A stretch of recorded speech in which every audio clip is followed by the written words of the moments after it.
નમસ્તે ફ્રેન્ડ્સ, આપણે મુદ્રાની સિરીઝ જોઈ અને એઝ એ સૂચક આપણા હાથમાં બધા ઓર્ગનના પોઈન્ટ આવેલા છે. હજારો વર્ષ પૂર્વે ઋષિઓ આ જ્ઞાન આપણને આપી ગયા છે અને કહે છે, ઋગ્વેદમાં શ્લોક છે, અયમ મે હસ્ત ભગવાન અયમ મે ભગવત્તરઃ. આ હાથ 216 એનર્જી પોઈન્ટનું રિપ્રેઝન્ટ કરે છે.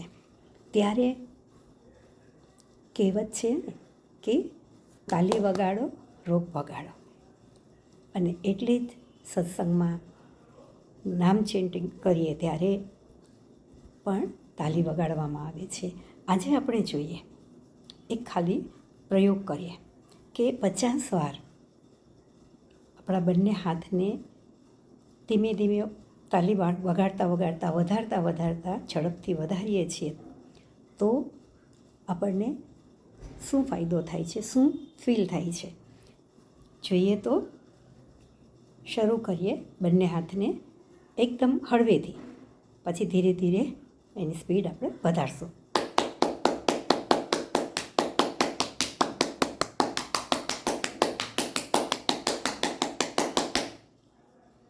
હવે 2 મિનિટ આપણે આ જ રીતે હાથને ખુલ્લા રાખીને ફીલ કરીએ કે આપણને શું ફાયદો થાય છે. આ જ તાલીને જ્યારે આપણે યોગિક પ્રક્રિયામાં એટલે કે કપાલભાતિ સાથે કરીએ ત્યારે શું થાય છે. તાલી વગાડતા કપાલભાતિ કરવાની છે અને એકદમ હળવેથી શરૂઆત કરીએ.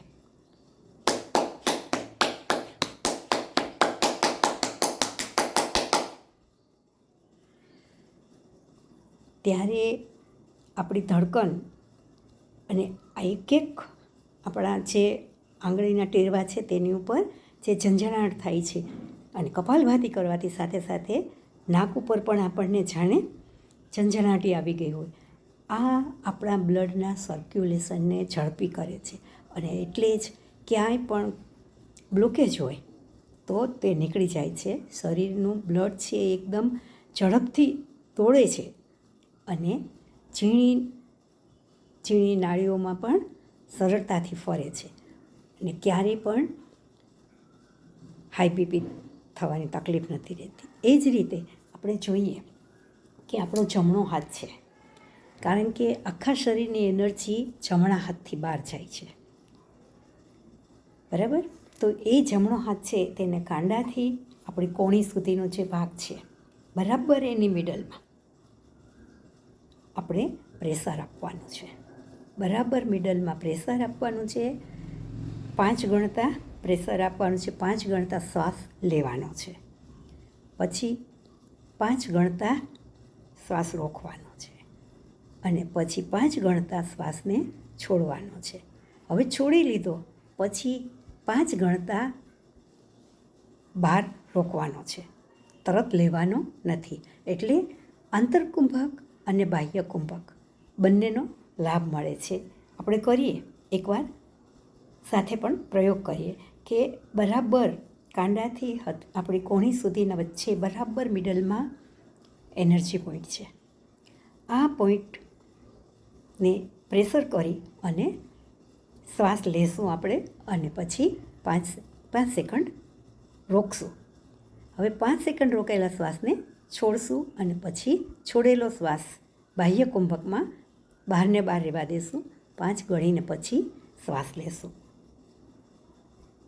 1 2 3 4 5, 1 2 3 4 5, 1 2 3 4 5, 1 2 3 4 5.